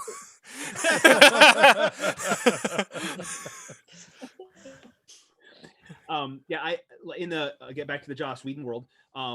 Black Widow in Winter Soldier, which I think is John's favorite. Is that your favorite? It is. Yep. I absolutely loved her role in there. Yeah. If it's something that Chris Evans never really got, a movie of his own where he's the own focus. If you take a look at the first one, he had Bucky in there quite a bit. And then Agent Carter, who and I love Bucky. I love Agent Carter. Tommy Lee Jones. Winter Soldier. What's that? I said Tommy Lee Jones just stole a lot of the scenes. Yeah. Yep. And then I forgot how much he was in that. Yeah, that's true. And then you had the second Sharon Carter and the other one. But yeah, Black Widow being his partner. I think that those Captain America films all were much better films for having that the secondary character to have that team up. I don't think that they would have been as good, and obviously stories would have been different, but I really think that the dynamic with him and somebody else really made those films. So yeah, I absolutely love what they did with Black Widow there. And Black Widow, so she wasn't very often, yes, because a lot of movies have just the male protagonist and then they throw the woman in and she's two-dimensional. Either she's a Lois Lane that's getting in trouble, or I feel like they make her two-dimensional the other way, where she's just a butt kicker and okay, fine, but why do I care about this character? Black Widow, I love they're kicking butt and then she's talking like the same time talking about who he should go on a date with, and that the two of them aren't in love, because there's just a teensy bit of tension, but it's not, it's not them. And I think that's great. And she kicks butt. So I love that she's a three-dimensional, well thought out and well-rounded character, and so much so she gets her own movie, which I think was way overdue. I thought she should have gotten one a couple long phases time ago. Yeah. I think I think they did a great job with Winter Soldier, expanding the knowledge of who she is. So of course she first showed up, in the Iron Man films, and then later on in throughout the other ones. But I think that was a great opportunity to expand, and she became less of I don't want to say stereotype. What sort I'm looking for?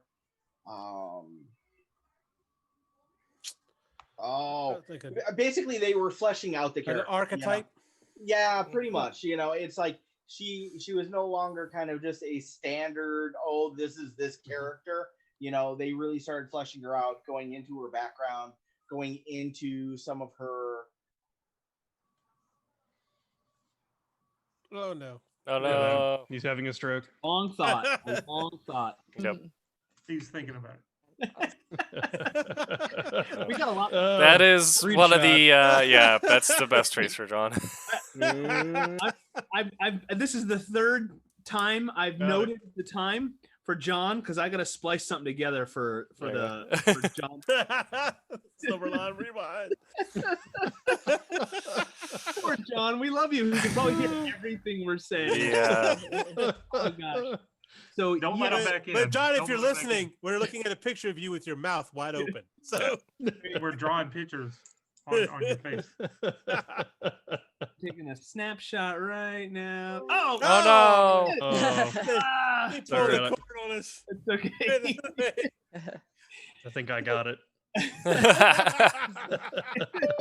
Oh, John is entering the room. Oh, is he- oh, you gone? Okay. All right, folks. So we can all agree that a supporting character actually needs to support and not just be along for the ride or simply a comic foil that does nothing.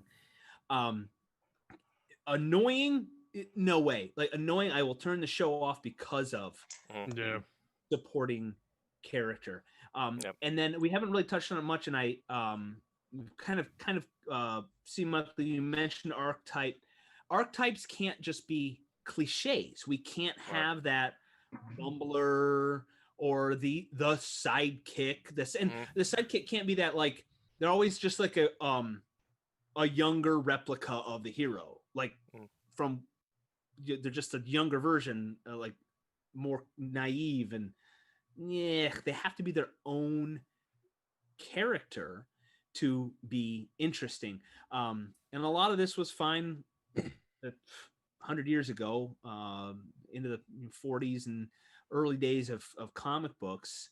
But it was new ground, because when you look at Robin being the first sidekick, there wasn't really anything, they didn't really have anything to base that on. So right. And like everything, it has to evolve in some way. And I love to see those good characters. The bad supporting characters, make them go away. You can only try for so long.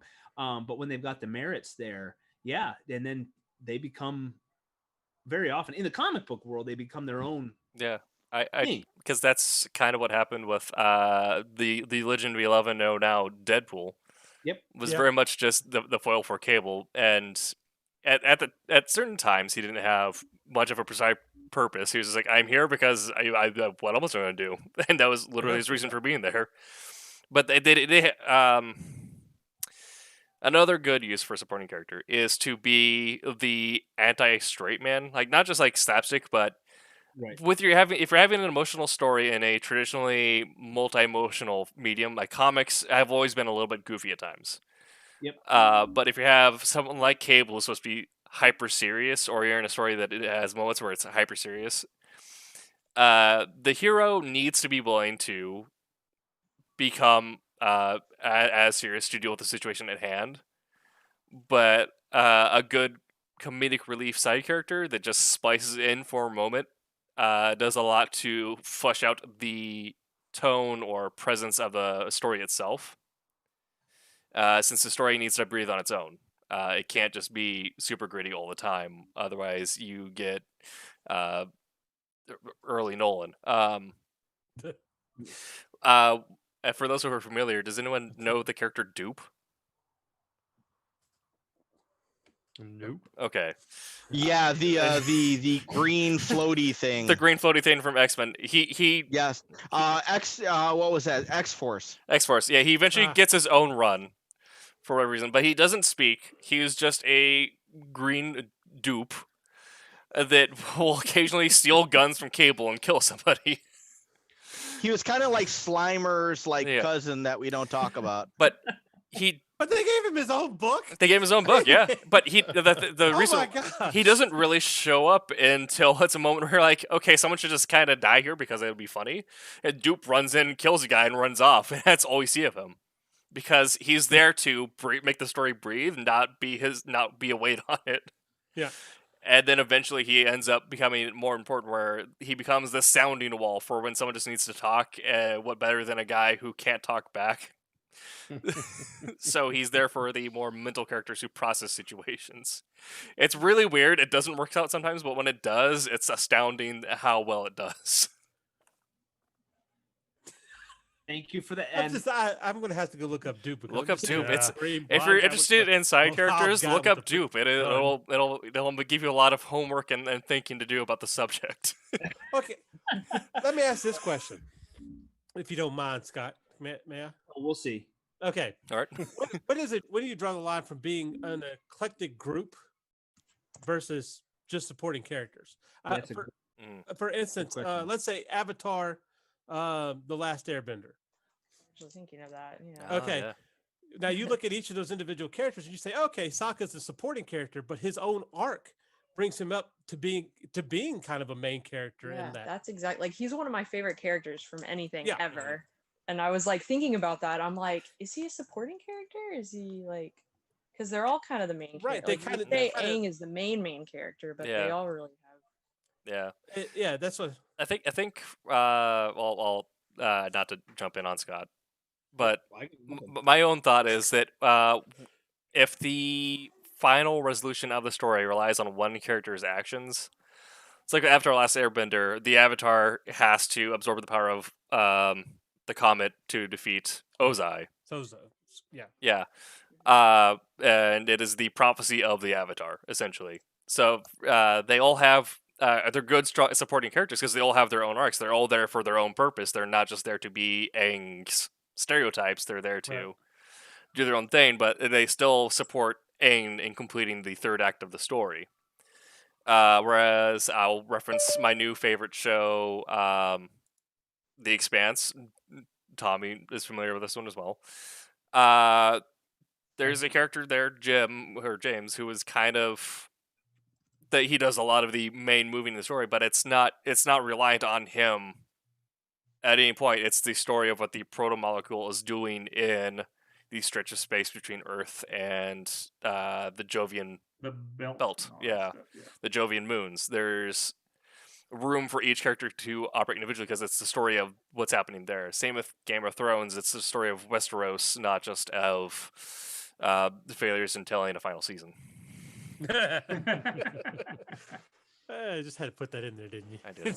But if you look at Wait, there was a final season. There's a final season. But if you look at even the way the books in The Song of Ice and Fire are told, each character has their own arc, and they are critical in the resolution of their own arc.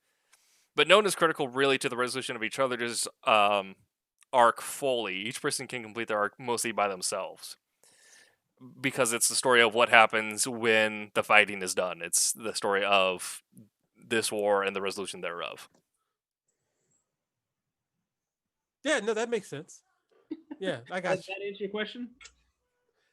Yeah, I think actually it did, very much so. And so Gotta put my degree to work. But so they are supporting characters. They're just very well supporting characters. If I minded that question, yeah, I totally minded that one. See, Michael, don't. Well, ask you it. should have said something. Yeah, that's a good answer. And there is sometimes it's tough to decide if they are supporting or if it is a cast of characters, and that's a big decision to make when writing a story, is how much time you're going to screen time, when I say, but page time or whatever is going to be dedicated to those characters. I think we've talked, like, NCIS again has been on for 300 years. And it's not a bad show. It's formulaic, but it's character driven, and Gibbs is the main character, but the rest of the team is not a little more than just a supporting cast, because they all in the show they all have a story. They all have a story. They are all integral to the plot. Okay. Star Wars. No. Wait a minute. What's the first one? The first one, eclectic characters or supporting characters. Which? Well, not A New Hope. Pretend like A New Hope's not there, because when it was first out, it wasn't A New Hope. It was just Star Wars. Yeah. Okay. Yeah. For that, because it begins and ends on Luke alone. It is that arc, but when you see, no, not necessarily. Not necessarily. Actually, it kind of begins on Leia ship, but that's the conflict between Rebels and Empire. Well, but that almost serves as more as a in my opinion, it serves as more as like a prologue in terms of structure. Maybe, yeah. Yeah, but we actually get a proper first act once we drop to the planet, because Luke experiences the inciting incident when the droids when he finds the droids, or I guess when the droids come to him. If you talk about the wills, but retroactively, it is very focused on Luke when you talk about the prophecy of the wills that George Lucas just had a fever dream of and started typing about. Speaking of a fever dream. John, we've reached the dimension where there's two Johns.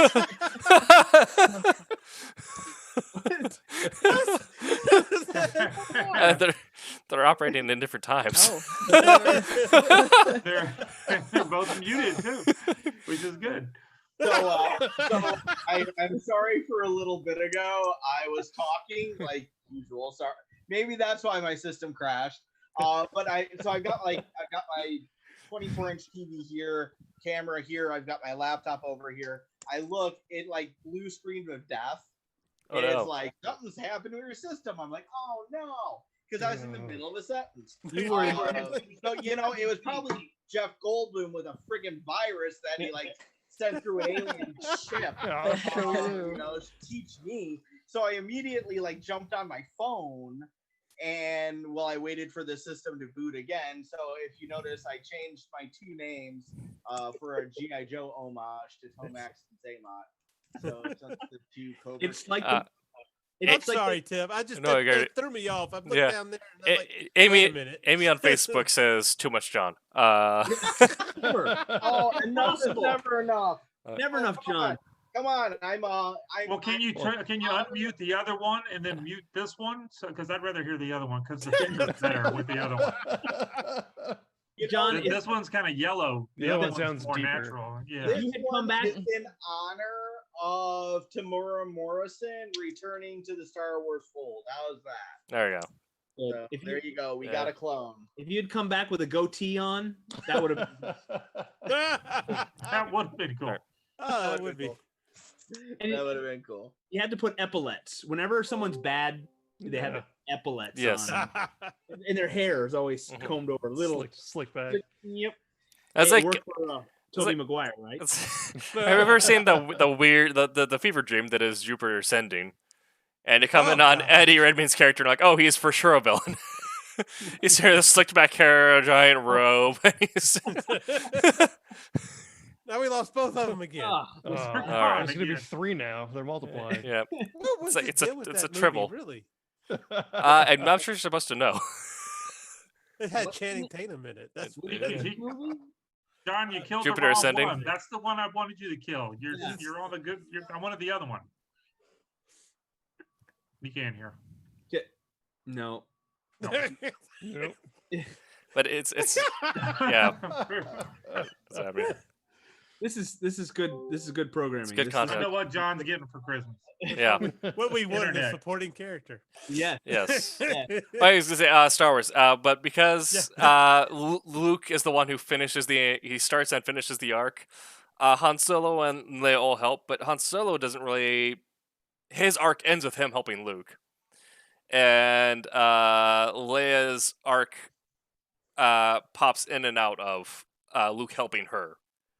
But Luke is crucial to all their stories essentially resolving. Whereas if we were to in some way uninstall Han Solo and Leia, the story would more or less be the same with Luke learning that he is a Jedi, becoming a Jedi, and fighting Darth Vader.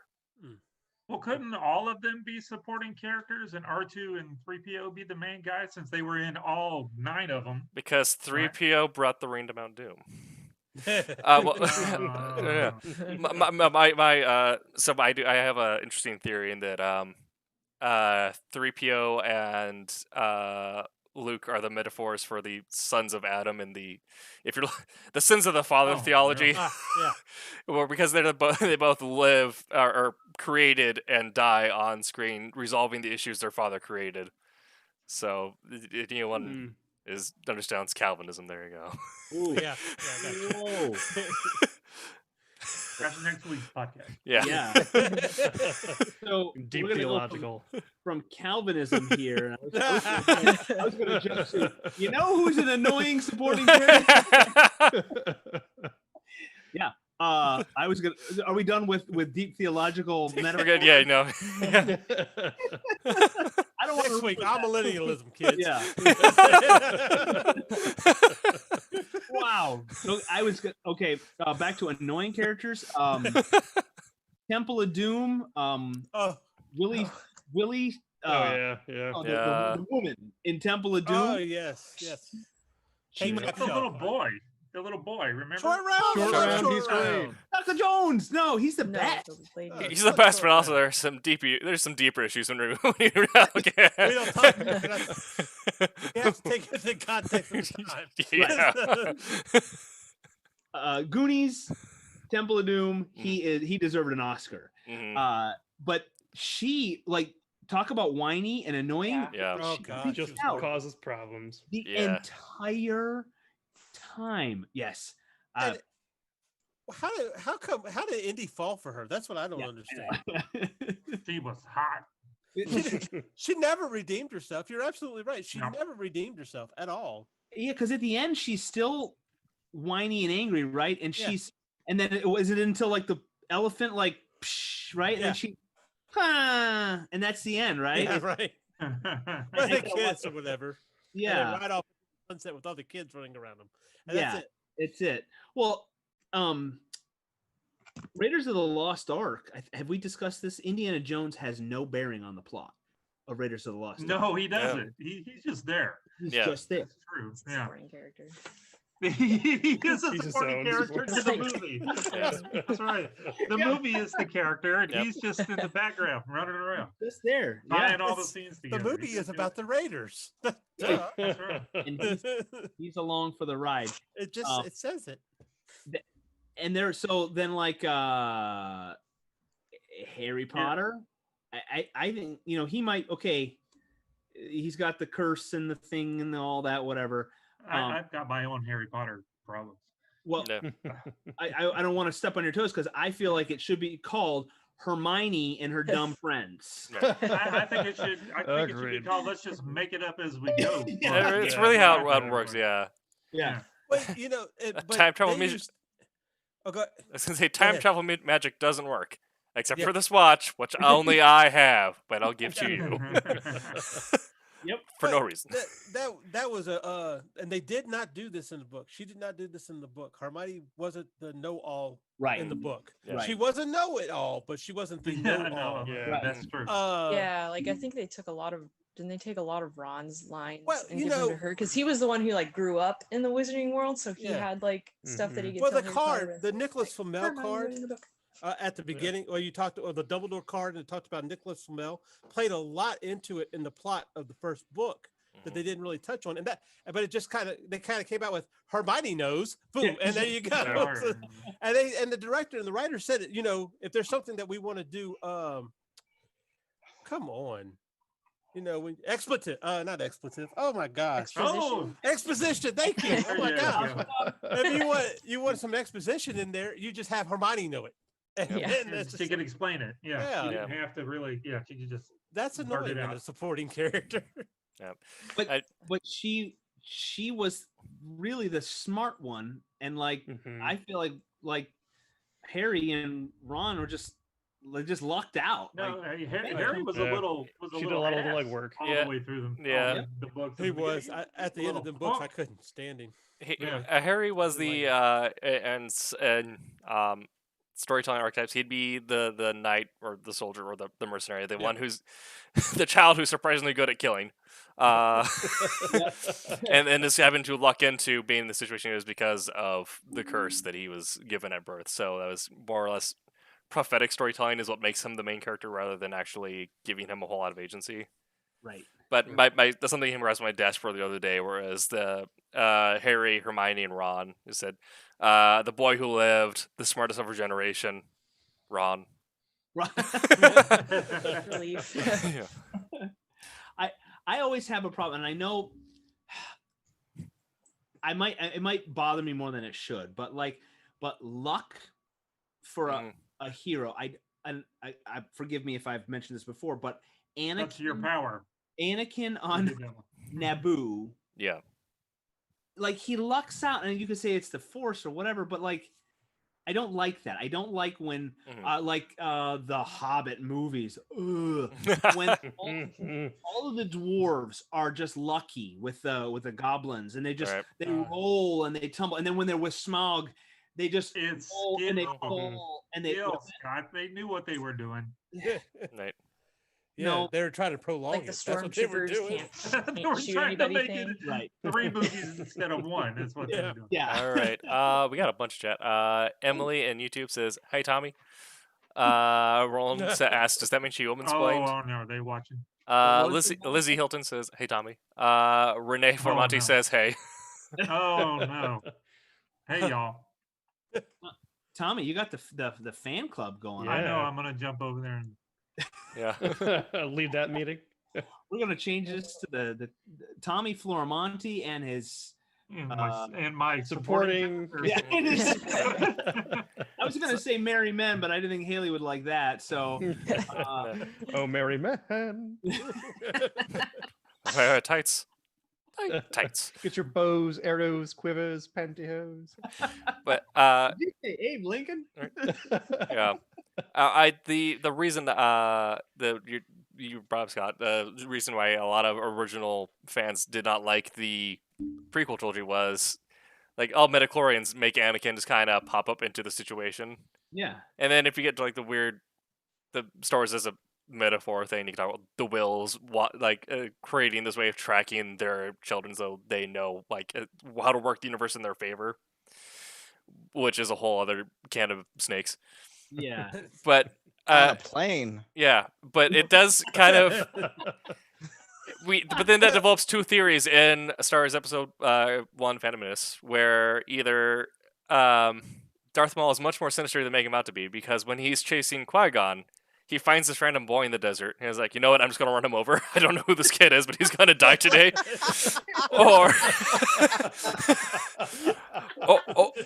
Or because of the connection in the Force, he's like, oh, that kid's the chosen one. He's definitely going to die today.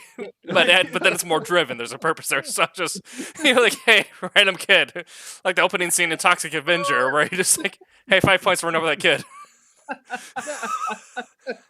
Going back to the original trilogy and everything, and the balance in the Force and stuff, maybe it's basically Obi-Wan screwed all that up, right? Mm-hmm. No, I mean, really. No, Obi-Wan brought you had the Emperor and Darth Vader on the Sith side, and you still had Obi-Wan and Yoda out there. So now you introduce Luke, and now we're going to teach Luke the Force. There goes the balance. No, because there were other ones still in the background. No. Yeah. No. That's retcon. Even in Legends, there was always in Legends. There's even more Jedi and Sith who existed in the background during the Civil War than there was in new canon. Yeah, and if you think about like the original, 1977, there wasn't necessarily really talk about balance. It was just, the Force is something that surrounds us, penetrates us, binds the galaxy together. So that's really what it was. The whole balance thing came into play later on, especially with the sequel trilogy. Personally, that's one of my favorite parts about it. I really love the whole idea of balance. I really love how they wrote Luke in The Last Jedi. Anybody who hated Luke in Last Jedi, I really am jealous of your perfect life, because I'm 47 years old. I was engaged to my son's mom for like 15 years. I come home one day, she gone, my kid gone, 40 days after my dad died. I had been unemployed the year before. My dog almost died. Then, it's like my life. Country music? Not what's that? Do you write country music? Yeah. No, that's Deliverance. Never mind. So what? So as a 40-some-year-old guy, and my kid's just walking inside now. So yeah, as a 40-some-year-old guy, my life did not go the way that I thought it would. So when I saw Luke Skywalker later in life, where his life did not go the way that he thought it would, not the way that anybody thought it would, I connected to that. I'm like, that's real life. I get that. That's how I viewed that, believe it or not. That's how I viewed that, because it's like it made sense for him. It took a while to get used to it, but then once you really dive into it, it's the idea that you believe it's the ultimate burnout. You spend your entire life like believing in what you've been told to be like the prophecy of the Force. You beat the ultimate bad guy. You win the war. And you're like, all right, I'm going to like start this new way of life. I'm going to be part of a new government system. We're starting a new nation. And oh, by the way, all of it failed. Yeah. Literally every single thing you fought for failed. The first kid you decide to teach has this real, you're like, it could be evil. So he leaves, he and destroys. Then he tries to kill him. Yep, and then they blow up the government that you tried to start. And But the only thing that I can say is this: if you want it to disappear, usually you don't leave a map. That's just all I can say. That's Well, also the bad guys with the map, so maybe it's like tradition. Like if you leave in the Star Wars universe, you're supposed to leave a map. It's just what you do. Well, somebody had to find him. Yeah. This will begin to make things right. I have traveled too far and seen too much. Sorry, like I said, I saw it 20. My only criticism of Luke comes with the choice to aggressively drink space cow milk. That was pretty gross. I think he was trying to disgust her. I think he was just trying. Go away. Just go away. Yeah. Oh my God. I feel like that space milk is an excellent spot to wrap up. Lady and gentlemen, but have you guys had any of the blue and the green milk over? You remember that time when they really promoting Kool-Aid in the milk? There you go. That's how I saw it. Okay. As long as it's not blue raspberry, because I'm thinking blue raspberry milk. No bueno. Just get with your purple ketchup. You're good to go. Oh, I remember that from the 90s. Yeah, purple ketchup. Has anyone thought about how many varieties of mustard there are? And how many? One is too many. Mustard's delicious, but mustard's fantastic. How many ketchups are there? I don't know, but like my family, the second language at home is French, so we have a wide variety of mustard and cheese here. That's good. Okay. I said I was wrapping up on space. Supporting characters as cheese. Comic book milk and cheese. There you go. All right. Evan Dorkin. Cheese, mustard, and space milk is an excellent supporting cast of characters to a well-rounded diet. And we are going to start to wrap up. Gentlemen, lady, thank you all. We're going to say goodnight real quick. Thank you, Tommy. The topic tonight, everybody, if you joined us late, was, if you can believe it, what makes a good supporting character? If you are not watching this live, or if you missed the beginning, go back and watch it. Toss your comments in, share these videos. Always remember, like, subscribe, share, all that good stuff for our videos here and on our other social media platforms. Don't forget about the mystery box. Gotta send it to the mystery box. SilverlineComics.com/ Mystery box. Mystery box. And we have 20 boxes. The auction is going to start tonight, correct? And Yeah. then we're going to wrap up next Wednesday. You have the opportunity to get exclusive, one-of-a-kind Silverline goodies and artwork and comic books. It's an awesome opportunity to get stuff that you'd never be able to get otherwise. And I'm hearing box number 5 is the one to go for. Oh, I was going to lean towards 7, but I hear box number 7 is the one to go for. we've got to start wrapping up here. I think that's all I have to say to talk us up. Check out our website and the mystery boxes and start bidding. And we'll start. I'll start. I'm Scott Wakefield at Steam Patriots on Facebook and Instagram. I am likewise professionally on LinkedIn. If you want to connect there, I like doing that. And Steam Patriots will be coming soon from Silverline. How about I'll zag down diagonally to Rory Boyle. Say goodnight. Good night. Thank you, Rory. You can find me all the same places you can find Scott at Steam Patriots. All right. Thank you, sir. Let's see. See Michael Lanning, Christmas Michael Lanning over there. I would say Michael Lanning. I am not on LinkedIn, but I'm on the other one, so you can find me there. And also Comics Newswires Friday mornings at 11:11 Eastern time. Yes, thank you, sir. And call it Metych. John Metych. Yes. The duplicate multiple man. I was going for the Bond reference, Metych. John Metych. I take my Diet Pepsi shaking. Yeah. Actually, no, shaking the Diet Pepsi is probably not a good idea. Refreshing. But yeah, if you want to find me, just Google my name. There's not news out there. So. Thank you, sir. Thank Haley. Go for it. Yep. Yeah. You can find me on Instagram at Haley Martin Art, and then my own comic Heroic Shenanigans is just heroicshenanigans.com, or you can Google it, and if you spell it wrong, you'll probably still find it because it's kind of a mouthful. Baroque Shenanigans, soon to be accompanied by Baroque Shenanigans. Yes. Spin-off coming soon. If we could make that happen, I'd pay for it. Tommy, you're over here on my screen. Go for it. Thomas Florimonte Jr., Florimonte Jr. You can find me on Facebook, everywhere else. All my personal stuff's on infernostudios.com. And something that Tim and I didn't tell you about, we've got a new crafting thing over on, maybe you can say it when you do your enders there, Mr. TK. But anyway, look for me. Florimonte, Florimonte. Thank you. All right. As it's spelled there.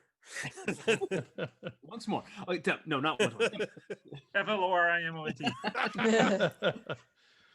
Go for it, Tim. I am Tim TK. I'm the associate editor here at Silverline, as well as our digital content curator at the website, where if you go to SilverlineComics.com, there is a new craft post. The craft is the series on creating comics that I personally edit, written by Tommy Florimonte Jr., talking about how he taught himself how to be a comic artist. And we already have comments on there saying how people are going to show that to their kids who have been interested in thinking it might be inspirational. So that is super rad. Make it funny. Yeah. Make it truthful and funny. Yeah. Thank So that's super rad. I'm on all the social medias at Tim TK Writer. I am on TikTok at Tim Doesn't TikTok, where I talk about punk rock and literature and the intersection thereof. I'm at Twitch at AgroBacon, AGGRO Bacon, one word, where you can subscribe to me for free and or follow me for free and subscribe for the low price of $5 a month, where you can help me afford Del Taco burritos. And I'm also on LinkedIn, but I don't use it. Who did a lot of that? Scott's the only one that uses it. Before we go, the reason we do this rundown at the end, if you haven't caught on, we are all independent creators trying to carve our way into the creative world, and we'd love your support in this season of gift giving and so forth. Think about some non-traditional gift of patronizing one of us, giving Tim had a great one over there. You can support him in his efforts, and it's all very simple and very easy. And buy some comic books. When's the last time you've thought about buying a comic book as a gift? Buy a stack of them for a friend. Get them into the independent comic books, and we have so many great titles that are new and unique, and the great stories with amazing art. And we would love for you to check those out. And if you do read our stuff, toss a review up somewhere and tell a friend, share those around. So thank you for joining us.